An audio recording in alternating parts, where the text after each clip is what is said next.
See, I was driving through London once, or any city, and you suddenly notice that if you go away, you come back, suddenly there's a big building there. La voz de John Winston Lennon de 1971, cuando se presentó en un programa de televisión que era The Dick Cavett Show. Ahí habla de su vida, habla de cómo le gustaba ir por carretera, manejando, ver los edificios. John Lennon, la gran superestrella de los Beatles.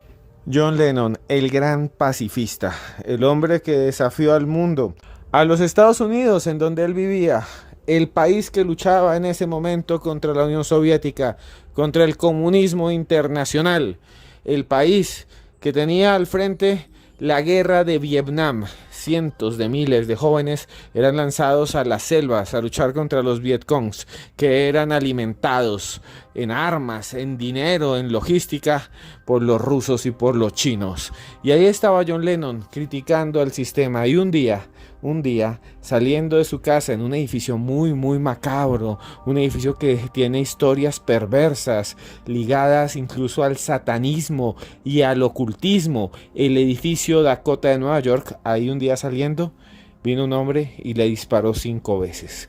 4 balas atravesaron su cuerpo y John se perdió en una inmensa oscuridad. ¿Por qué lo mataron? ¿Quién lo mató?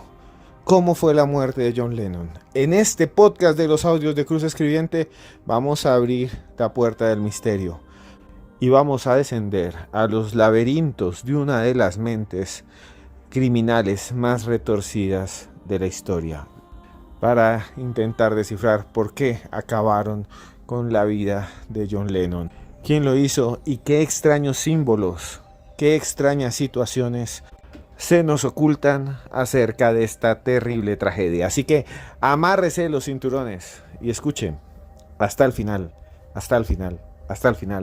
porque esto es los audios de Cruz Escribiente.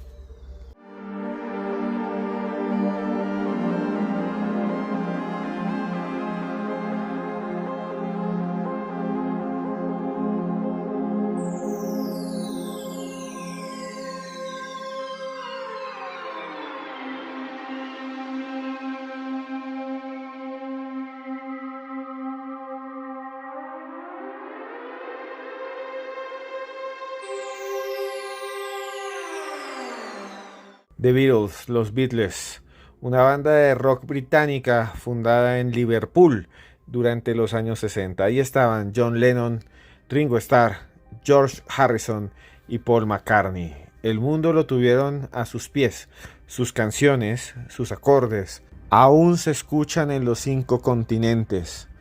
Let It Be, Here Comes the Sun, Come Together, Hey Jude, Something, Strawberry Fields Forever. Canciones que nos recuerdan nuestra infancia, nuestra adolescencia, canciones que marcaron la historia y que tal vez por lo masivas también estuvieron envueltas en tragedias. Charles Manson, ese terrible criminal norteamericano que acabó con la vida nada más y nada menos que de Sharon Tate, una actriz famosísima de Hollywood, en su casa ahí en California, y estaba acompañada esa tarde con unos amigos, y Sharon Tate estaba embarazada en ese tiempo de Roman Polanski. Manson y sus amigos escuchaban una canción que se llama Helter Skelter, una canción fuerte de rock que según él era una premonición, que en su letra supuestamente se narraba una guerra apocalíptica que se iba a vivir en Estados Unidos, el Helter Skelter.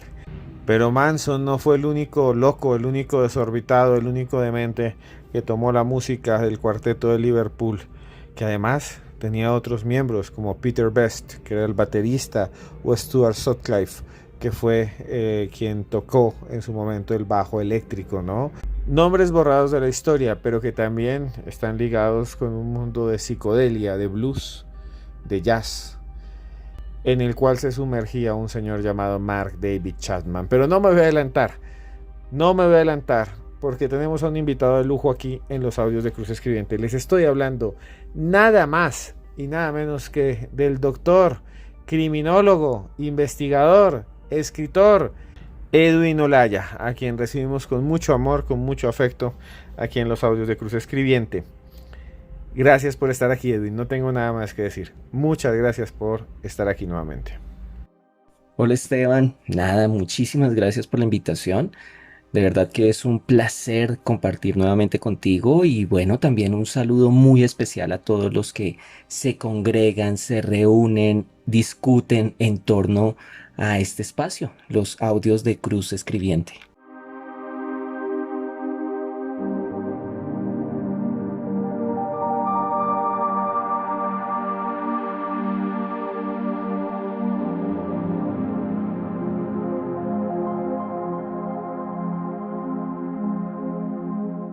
Existen crímenes que marcan a generaciones enteras, que llevan de luto a miles, a cientos de miles de personas. Es algo casi inexplicable, un dolor colectivo. Un dolor frente a la pérdida de alguien muy especial. Y John Lennon era eso, para sus fanáticos. Era alguien muy, muy especial. Muchos de ellos todavía lo adoran. Por ejemplo, en Colombia, un criminal muy famoso del cartel de Medellín, Carlos Leder, que hoy está libre, uno de los más cercanos a Escobar, era fanático de John Lennon, era un adicto a John Lennon y le mandó a construir una estatua en una ciudad colombiana que se llama Armenia, una estatua grandísima. Dicen que este señor Leder, cuando supo la noticia de la trágica muerte de Lennon, duró 4 días encerrado, 4 días encerrado, con todo el dinero y el poder que tenía y no quería hablar con nadie, con nadie. Y eso sintieron muchas personas, buenas y malas. Muchas personas alrededor del mundo que amaban, eran fanáticos de John Lennon. Es un crimen que marcó la historia. ¿Por qué cree que fue tan fuerte para toda una generación, Edwin? Usted que es psicólogo, cuéntenos. ¿Por qué cree que fue tan importante para una gran cantidad de personas ese terrible acontecimiento? Bueno, ciertamente es una pregunta muy interesante, ¿sabes? Porque realmente es en los 80 que empezamos a identificar la relevancia de estas figuras en la cultura pop, ¿no? Y por supuesto, John Lennon ya venía de décadas y décadas de reconocimiento partiendo desde su trabajo con los Beatles, mm, eh, a través del cual obtuvo gran reconocimiento, obtuvo también muchos fans, entre ellos el personaje central del que vamos a hablar. Y también tuvo que ver mucho el hecho de que ya en su carrera como solitario tuvo el espacio también para expresarse de manera individual frente a diferentes situaciones particulares, una en especial, un fenómeno social, y es la guerra de Vietnam. Él fue uno de los principales opositores de lo que estaba ocurriendo. No lo hizo un tema a voz suave, no lo convirtió en una proclama disimulada, sino que fue manifiesta en contra de esta incursión de Estados Unidos en Asia.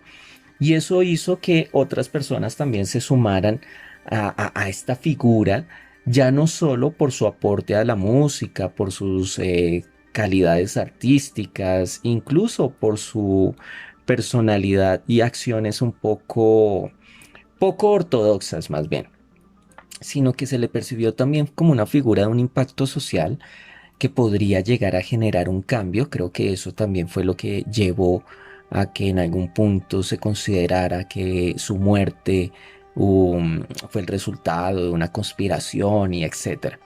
Pero el asunto es que John Lennon fue un ícono de su época con un legado particular que incluso hoy nos acompaña. Imagínate, después de cuántas décadas después todavía estamos hablando de él como figura autónoma, más allá de la forma en que murió.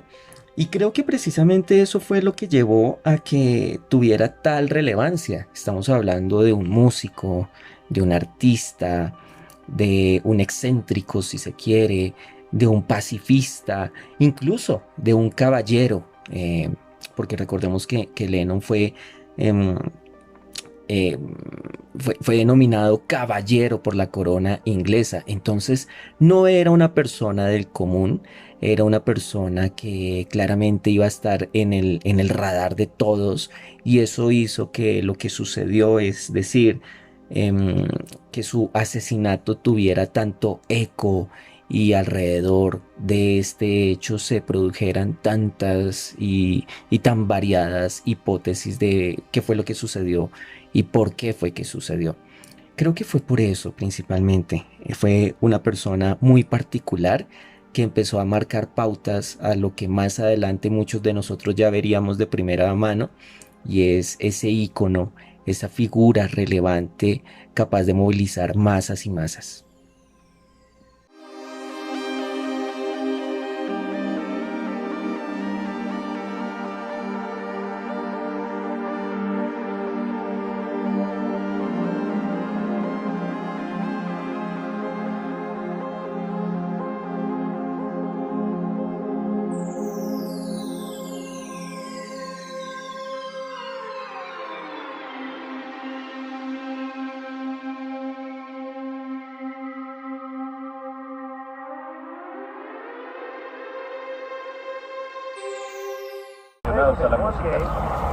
Sí, pues esta tarde allá en la ciudad de Nueva York, John Lennon, que fuera uno de los 4 hombres que revolucionó la música con los Beatles, fue balaceado, recibió 2 tiros en la espalda, llegó muerto al hospital.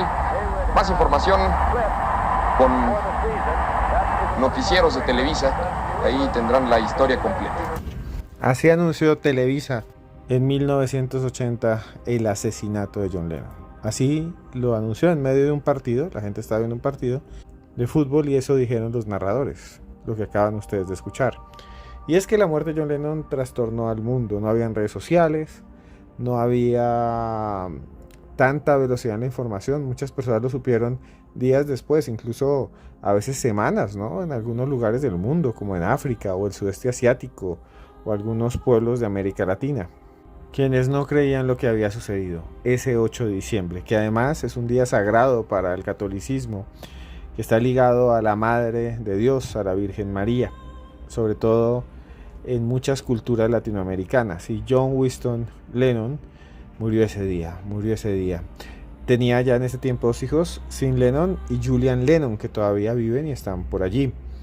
Acababa de llegar de un estudio de grabación en donde estaba ensayando, en donde estaba probando nuevos sonidos, porque esperaba dentro de poco sacar un nuevo disco, un nuevo trabajo que decían que era experimental. Lennon había estado pensando en otro tipo de música, se había alejado de sus amigos, de los Beatles, estaba casado y vivía mejor con Yoko Ono, una artista conceptual que lo acompañaba ese día en el edificio Dakota o frente al edificio Dakota, que ya les había contado, tiene un montón de símbolos extraños. Ahí se grabó una película que se llama El bebé Rosemary, que además se dice que fue construido por personas que tenían cierto culto y que hay unos símbolos extraños en la superficie del edificio que están ligados al luciferismo, ¿no? Muchos dicen eso. Pues bien, ahí estaba, John Lennon regresaba de grabar. Había visto de frente, antes de salir de su casa por la mañana, a Mark David Chapman, que es el que le disparó con un revólver 38 especial y que había viajado desde Hawái para hacer eso, para atacarlo. Y eso sucedió a las 11:16 de ese 8 de diciembre de 1980. Lennon en la mañana, quiero contarles, había estado con una fotógrafa muy famosa, la que llaman Annie Leibovitz, que había estado en ese apartamento y les había tomado unas fotos para una revista que se llama Rolling Stones. Esas fotos son famosísimas. Él insistió en estar abrazado a Yoko y es increíble porque esto sucedió pocas horas antes de su triste muerte. Pero no quiero abrumarlos más con datos de John Lennon, porque es aquí el doctor Olaya el que nos va a contar cosas increíbles. Doctor, ¿quién es Mark David Chapman? ¿Por qué hizo eso tan terrible? ¿Por qué tomó ese revólver 38 y le disparó a uno de los cantantes más queridos por el mundo? Además que era un cantante que todo el mundo amaba. ¿Por qué hizo esto Chapman? ¿Quién era Chapman? Bueno, Mark David Chapman. Pues partamos de que es estadounidense, digo es porque todavía está vivo, y que nació el 10 de mayo de 1955. Este sujeto, veámoslo en términos un poco más criminológicos, si me permites, Desde pequeño estuvo inmerso en un ambiente familiar tenso, lleno de mucha violencia, de abuso, y esta situación no es menor.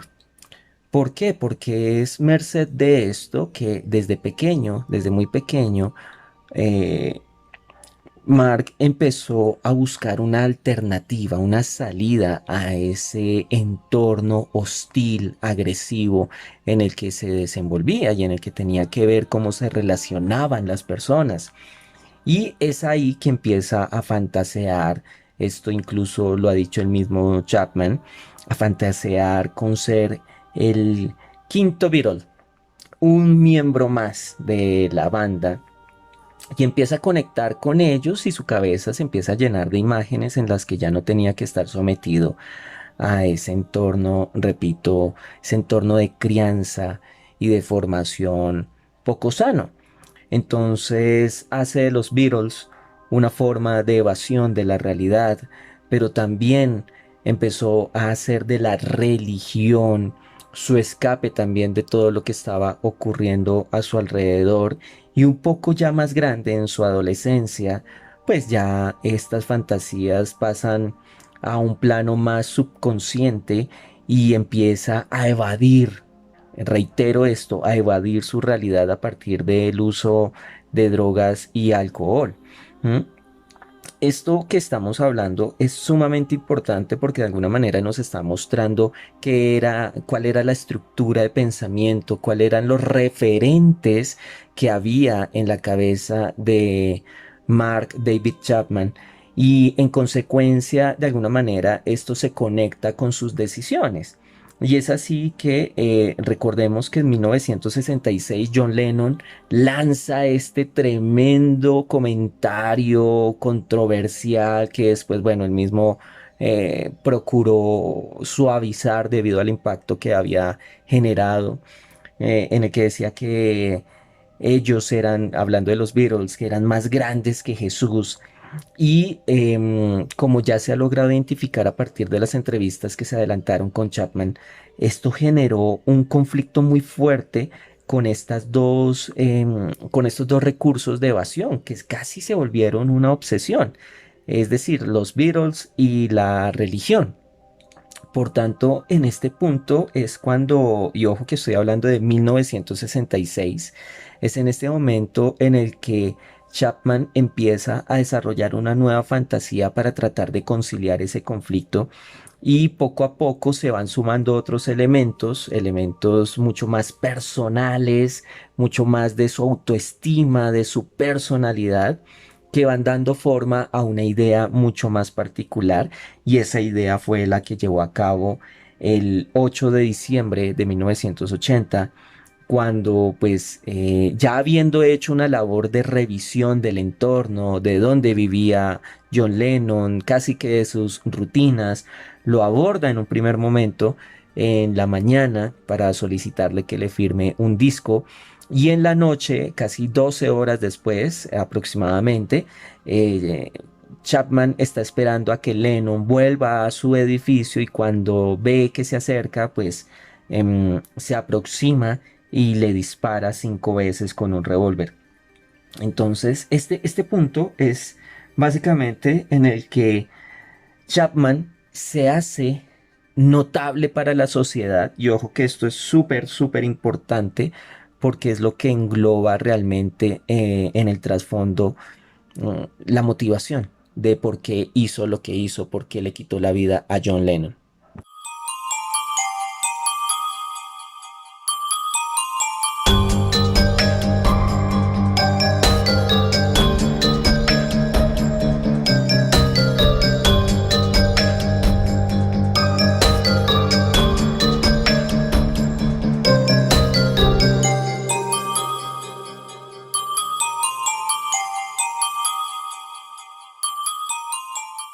Mucho se ha dicho de la motivación de Mark David Chapman para asesinar a John Lennon, y muchos le han echado la culpa a un libro muy famoso de J.D. Salinger, un clásico de la literatura que se llama El guardián entre el centeno. Pero ¿qué decía ese libro y por qué lo inspiró? ¿Por qué incluso hay canciones de otros grupos después en honor a Salinger, ¿no? Porque se convirtió enseguida este libro en uno de los más vendidos de la historia, porque después de la muerte de Lennon el tipo salió diciendo, Chapman, que le había disparado por unos códigos que había encontrado en la Biblia, una serie de números, y también por lo que decía allí el narrador del Guardián entre el Centeno.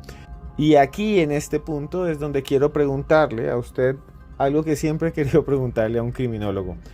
¿Puede alguien acabar con la vida de otro porque lo vio en un libro, porque lo interpretó así? ¿Influyó este libro en la mente de Chapman para que acabara tristemente con Lennon? ¿Qué piensa usted, doctor Olaya, usted que es psicólogo, que es criminalista? Buena pregunta, el guardián en el centeno y la Biblia. Bueno, ya habíamos hablado hace un momento de la Biblia, de cómo se convirtió también en un referente y en una obsesión para Chapman. Pero el guardián en el centeno es otra parte de este conjunto de obsesiones y gracias por traerlo a colación, Esteban, porque a veces como que no se percibe la relevancia de este libro. Y cuando hablo de la relevancia no me refiero a que haya provocado que Chapman decidiera matar a Lennon. De hecho, te comento que revisando varias entrevistas que ha dado Chapman y en las que se ha referido precisamente a este libro, Chapman señala muy claramente que en algunos momentos eh, se sintió muy identificado con el personaje principal de la obra, es decir, con Holden Caulfield. Y además porque pensemos en esto, quienes hayan leído el libro se darán cuenta que se trata de la historia de un chico que vive en un entorno violento o más bien ha tenido que sufrir ciertos tipos de violencia y en algún punto empieza a buscar su fin, a buscar eh, su destino, su propósito, su sentido de propósito. Y el libro casi que es una pequeña travesía de Holden, hablando con uno, interactuando con otro, siempre casi que es como una reunión de piezas en torno a lo conflictivo que resulta la etapa de la adolescencia y estas relaciones nocivas que se pueden gestar y que empiezan a generar conflicto en la cabeza de las personas. Entonces es esa identificación, pilas, que aquí el punto es súper, súper clave. Es esta identificación con Holden la que lo lleva en algún momento a considerar tomar medidas.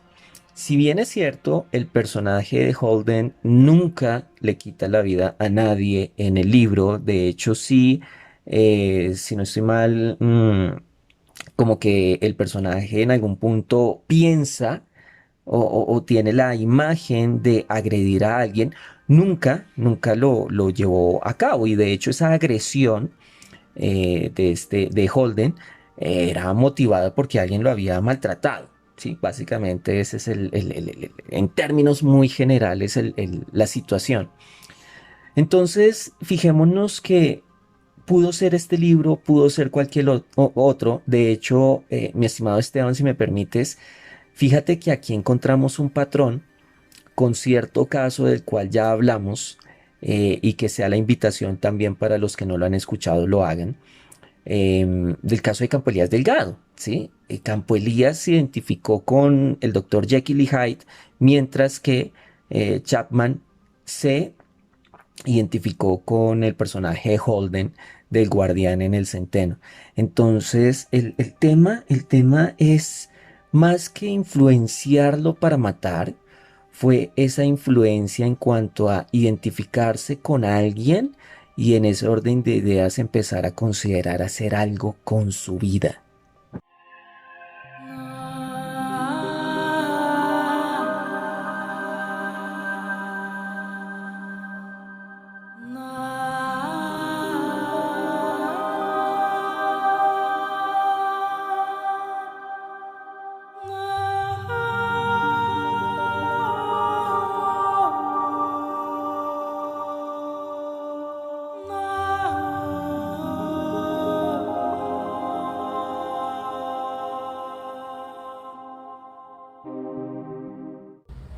here's another odd thing that happened. I was at an angle where I could see Central Park West and 72nd, and I see this limousine pull up.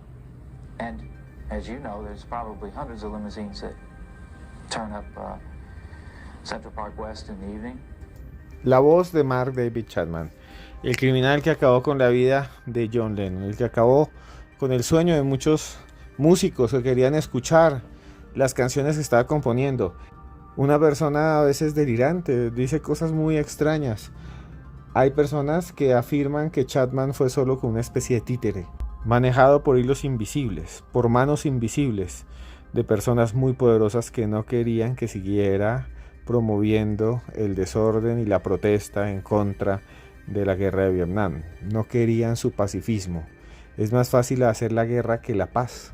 Sí, señores, y muchos pacifistas han muerto por eso, por intentar parar la guerra, porque las guerras tienen muchos intereses, porque hay gente con mucho dinero gracias a la guerra, los que producen armas, incluso personas que trafican y muchas cosas más. Les sirve la guerra es funcional, en la guerra se hace mucha plata, y una figura como Lennon podría amenazarlos, y entonces dicen algunos que Chapman era una persona orate y que lo manipularon. No lo sé, pero quiero preguntarle a usted, doctor Olaya, ¿cuáles son los aspectos más extraños desde su punto de vista de este crimen? O sea, ¿podría haber una conspiración? O más bien, ¿qué cree usted hay en el fondo de este crimen? O sea, ¿cree realmente que es una persona demente Chapman o que hay algo más? ¿Qué piensa usted, doctor Olaya? Bueno, así extraño al nivel de extrañeza que tú sueles compartir y que tienes en muchos de tus contenidos, no. Pero sí te puedo decir desde el punto de vista criminológico que hay algo que a mí me llama muchísimo la atención. En un principio, cuando ya Chapman estaba en manos de las autoridades y se le empezó a interrogar y demás, recordemos además que cuando él le disparó a John Lennon, se quedó en la escena esperando a que llegara la policía, leyendo El Guardián en el centeno.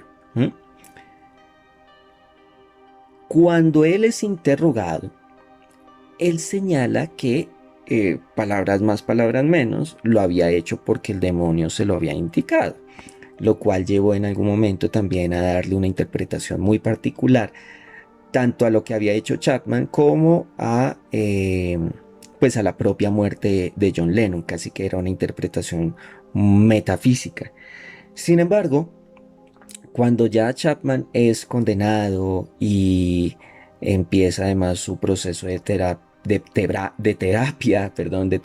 y de consejería y acompañamiento, sumado a un hecho que no es menor, dicho por el propio Chapman, y fue su conversión al cristianismo, todo este proceso le lleva a él a reflexionar y a hacer un ejercicio de introspección que es muy interesante verlo en varias de sus entrevistas, a tal punto que él es capaz de reconocer que eso del demonio y esas obsesiones y demás realmente no fueron la causa, sino que esta motivación, si bien es cierto, estuvo influenciada por todo eso, hasta cierto punto, era otra. Y esa motivación tenía que ver con, y voy a citar textual acá lo que dijo Chapman en una entrevista: maté a John Lennon porque no quería ser el don nadie de siempre. Tenía que cambiar, tenía que renacer, volver a nacer como el asesino de John Lennon. Entonces fijémonos acá que él abiertamente ya identifica que ese comportamiento que algunos llaman de acoso, y sí, por supuesto hubo algo de acoso, pero no tanto como en otros casos, aquí realmente escondía un anhelo de ser alguien, un anhelo de fama, de atención, que ciertamente nunca tuvo en su vida, porque en su vida siempre fue el chico invisible. Matar a John Lennon implicaba alimentar su ego, y además, sumado a esto, él con el tiempo, hablo de Chapman, señaló que se culpaba a sí mismo, que realmente él percibía a Lennon como cualquier otra cosa, menos como una persona, es decir, era una figura bidimensional y ya, con quien él creyó tener un tipo de conexión, pero realmente no era tal. Y además reconoció que no había aprendido a expresar su frustración, su ira. Y a través de este acto fue que él, casi que fue un desahogo, expresó su frustración, su rabia interna por ser precisamente un don nadie. Y fíjate que el hecho de que hoy estemos hablando de él refleja que él logró su propósito. Por más que esté en la cárcel, fíjate que él hoy en día es reconocido como quien le quitó la vida a John Lennon. ¿Mm? O sea, casi que él terminó arrastrando, robando más bien, robando un poco de esa luz de John Lennon para quedar atado a la leyenda propia de John Lennon. Entonces, de cierta manera, consiguió su objetivo. Y esto es lo que a mí me parece interesante porque no es un caso único. Volvemos a Campo Elías. La interpretación que se ha hecho más reciente de sus acciones tiene que ver con un deseo de cambiar su presente, de aislarse, de alejarse de esa vida gris que incluso, y fíjate que esto es lo que más me impacta y me hace ruido. Esta es una teoría que incluso se mueve en torno a muchos asesinos en serie. Es decir, hacen lo que hacen, claro, hay un deseo de dominio, hay un deseo de poder, incluso hay unos deseos mucho más primitivos detrás de sus acciones, pero enmarcado en todo eso está el hecho de querer ser alguien, de querer ser reconocido. Y repito, que estemos hablando hoy de él, significa que lo consiguió.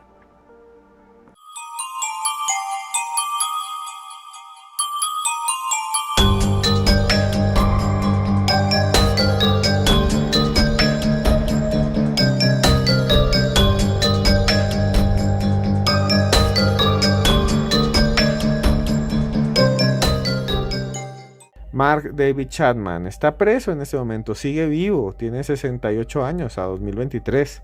Él nació en 1955 y a veces da entrevistas. También él dice que de joven consumía de todo, o sea, tenía una vida muy desordenada. Además era como una especie de cristiano radical, ya habíamos hablado un poco de este asunto. Y también habíamos hablado un poco de que tenía una vida como al garete, como suelta. Lleva casi toda su existencia, desde 1980, lleva 43 años en la cárcel, 43 años en la cárcel. Está en una cárcel muy famosa, que es la correccional de Ática, queda en el estado de Nueva York y es una cárcel de máxima seguridad, llevan a los peores criminales. Ha intentado varias veces Chapman pedir su libertad condicional. En el año 2000, por ejemplo, dijo que no era un peligro para la sociedad, que él iba a ser una persona linda, bella, que cuando saliera no iba a hacer nada malvado, que se había realizado una especie de programación contra la violencia y la agresión. Obviamente le dijeron que no, después en el 2002 volvió a intentarlo, y después en el 4, y después en el 6, y después en 2008, y después en 2010. Cada 2 años está pidiendo su liberación. Cada 2 años dice que por favor lo liberen, que él fue malvado pero que ha cambiado. Y lo más extraño, lo más raro fue lo que sucedió en el año 2018, porque él dijo en ese momento que él planeó y ejecutó el crimen sin más razón que hacerse famoso. O sea, él hizo esto, acabó con la vida de Lennon para ser famoso, y que realmente le pedía perdón a la mayoría de las personas y a los familiares de Lennon. Hay muchas teorías conspirativas, muchísimas, que hablan de extrañas cofradías, de secretismo, de grupos que están bajo las sombras. En 2020 lo intentó nuevamente Chapman y le dijeron no. En 2022 lo volvió a hacer porque tiene derecho cada 2 años y le volvieron a decir que no. Y la última vez fue en 2024, después de lo que se vio en el mundo, de las cuarentenas. Lamento haber buscado un camino fácil para la gloria. Eso fue lo que dijo. Eso fue lo que dijo hace algunos años frente a los jueces que desestimaron su caso. Y aquí es cuando le pregunto, doctor Olaya, ¿usted cree que Mark David Chapman está listo para salir? ¿Usted cree que se arrepiente? ¿Usted cree que es una persona que cuando salga a la calle, si lo dejan, que obviamente no lo van a dejar, va a vivir una vida decente, normal, sin hacerle, vuelvo a decirlo, nada de daño a nadie? ¿Qué piensa usted, doctor Olaya? Bueno, esa es una pregunta de una complejidad grande, ¿sabes? Porque, bueno, engloba muchos aspectos y voy a tratar de organizarlos un poco, pero mira, en el 2020 él le pidió perdón a Yoko Ono, eh, es quien fuera la esposa de John Lennon, y de hecho reconoció ante pues la mesa que está evaluando la posibilidad de que saliera bajo libertad condicional, porque recordemos que él está condenado a cadena perpetua, aunque tiene la opción de solicitar esta alternativa de libertad. Y reconoció que lo que había hecho fue un acto despreciable. ¿Mm? Y ya tiempo atrás había reconocido su culpa, como ya lo mencioné en su momento, eh, y reconocía su responsabilidad con estos hechos. Sin embargo, cuando uno empieza a leer los comentarios en torno a estas declaraciones, pues las personas no lo reciben de buena forma. ¿Mm? Y entiendo por qué hay una idea de que todos son psicópatas, que no sienten culpa y bueno, todo este tipo de desinformación que ronda en torno a los delincuentes, a los criminales, sobre todo cuando son muy connotados. Pero mira, yo veo, hay dos cosas. La primera es que yo sí pienso que Mark se arrepiente, ¿sí? Porque independientemente de cualquier cosa, el arrepentimiento parte del hecho de reconocer que se hizo algo mal. Y recordemos también que el arrepentimiento es una emoción, es un sentimiento, perdón, más de índole social que parte de la evaluación de mis propios actos a partir de el juicio que pueden emitir otros sobre lo que yo hice. Eh, y en esto también entra la culpa y la vergüenza. Él claramente, aunque no tenía mucho antes de quitarle la vida a John, tenía algo fundamental que es la libertad. Y pienso que por ese aspecto y por esas verbalizaciones que él ha realizado, sí se puede llegar a arrepentir. ¿Mm? Sin embargo, eso no quita que, ojo con esto, primero él logró su motivo inicial, que fue reconocimiento, aunque a él eso ya no le interese. Por eso se niega cada vez con mayor énfasis a rendir entrevistas. Y también recordemos que fue en su periodo de encarcelamiento que encontró su esposa, se casó y dicho por él mismo ha sido muy feliz pese a esta condición de no convivir con su esposa pues dadas sus circunstancias. El punto es que él a través de este acto perdió, pero a la vez ganó. En consecuencia, es bastante probable que haya habido un momento de arrepentimiento frente a lo que perdió. Sin embargo, yo sí quisiera señalar algo, y esto tiene que ver con un caso, incluso, si me permites, Esteban, obviamente, con un caso en España de la liberación de alguien que fue condenado por quitarle la vida a 5 mujeres, un serial en forma de libro prácticamente, y entendiendo el dolor de las familias y el dolor de la sociedad por este tipo de actos, no voy a minimizarlo ni más faltaba. También quisiera pensar en cómo nosotros evaluamos lo que tienen que pagar los demás, es decir, hasta qué punto, y pensémoslo ahora desde nuestra vivencia personal individual, hasta qué punto nosotros debemos vivir en el arrepentimiento por todos los errores que hemos cometido. Creo que tanto tú como yo, así como muchas de las personas que están en este momento escuchándonos, coincidiremos en que, hombre, si viviéramos a la sombra del arrepentimiento continuo, constante, la culpa, porque a veces creo que pretendemos es que se viva bajo la sombra de la culpa, ¿cómo podríamos vivir? No podríamos vivir. Hay un punto en el que hay que aceptar que se cometieron errores y eso no es minimizarlo, sino sencillamente que hay que continuar con la premisa de no repetirlos o no hacerlos peor, ¿sí? Pues, también cabe la posibilidad. Pero el asunto es que, para cerrar un poco la idea, con el caso de Chapman, todavía se espera que se culpabilice, que se arrepienta cada día y solo él sabe hasta qué nivel ha sentido ese tipo de experiencias emocionales. Y difícil sería por parte de nosotros juzgar si es genuino o no. Al final de cuentas, él es con quien tiene que vivir eh, todos los días. ¿M? Tiene que tolerarse a sí mismo.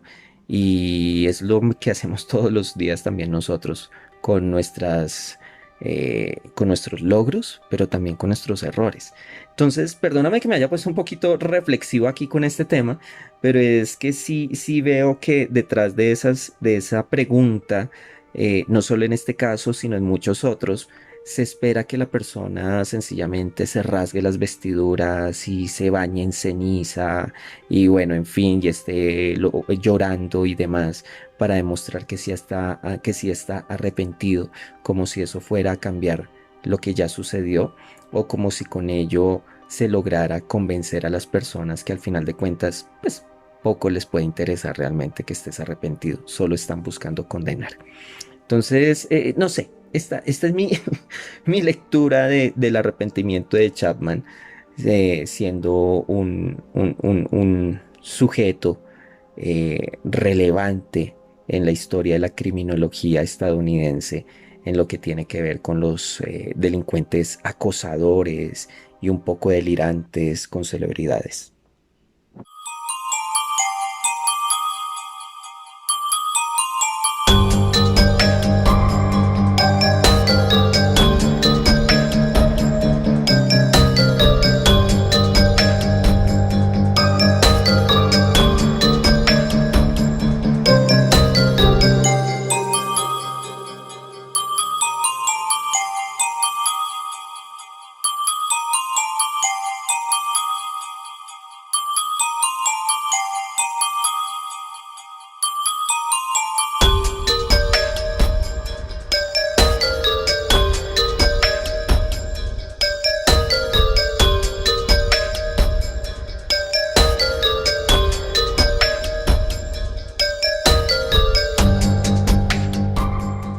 Bueno, llegamos al final de otro de estos audios de Cruz Escribiente, un programa muy especial.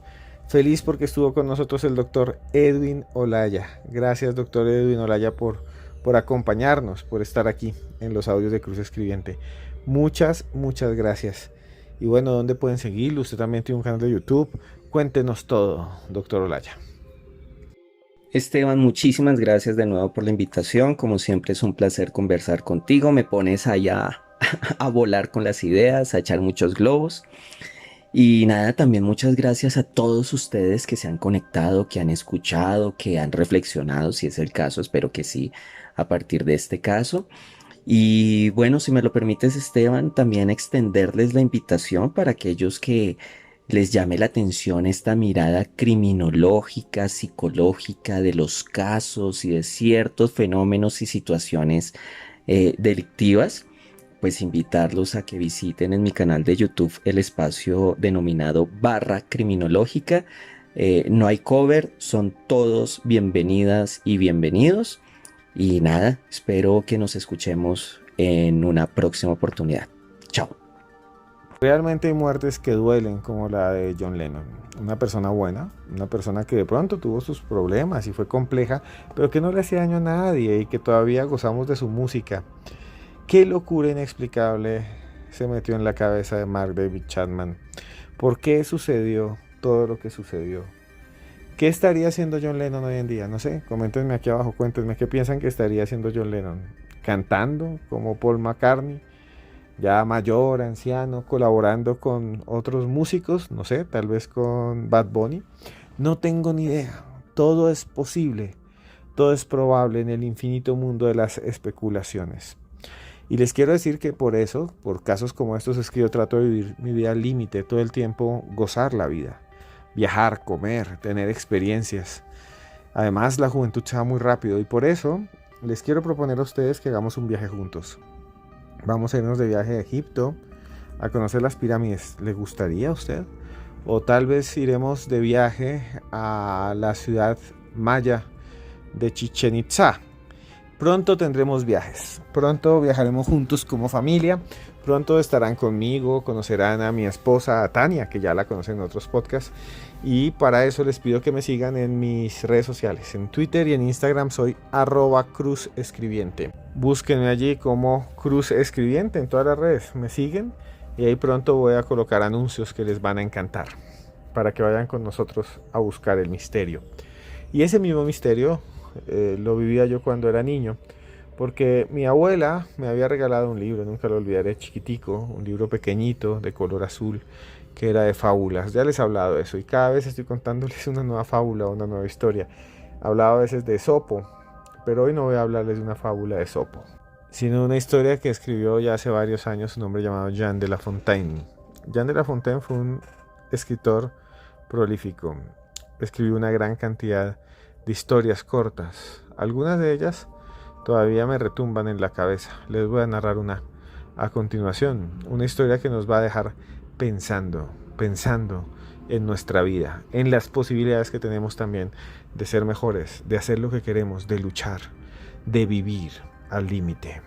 Había una vez un bosque muy grande, frondoso, lleno de árboles hojarascas. Por ese bosque caminaba un viejo lobo, enjuto, hambriento, llevado, así con la piel toda chirosa, todo llevado ese lobo, y caminaba, todo desarrapado.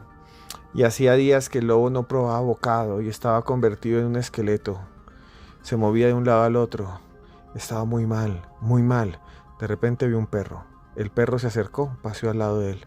Era un can joven, gallardo, lleno de músculos, era una bola de músculos. Es como cuando usted ve el músculo de un brazo de una persona, pero hecho perro, así con 4 patas, caminando de un lado para otro.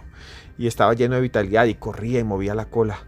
Y el perro de pronto se quedó mirando ese saco de huesos, peludo, en un rincón, ese lobo.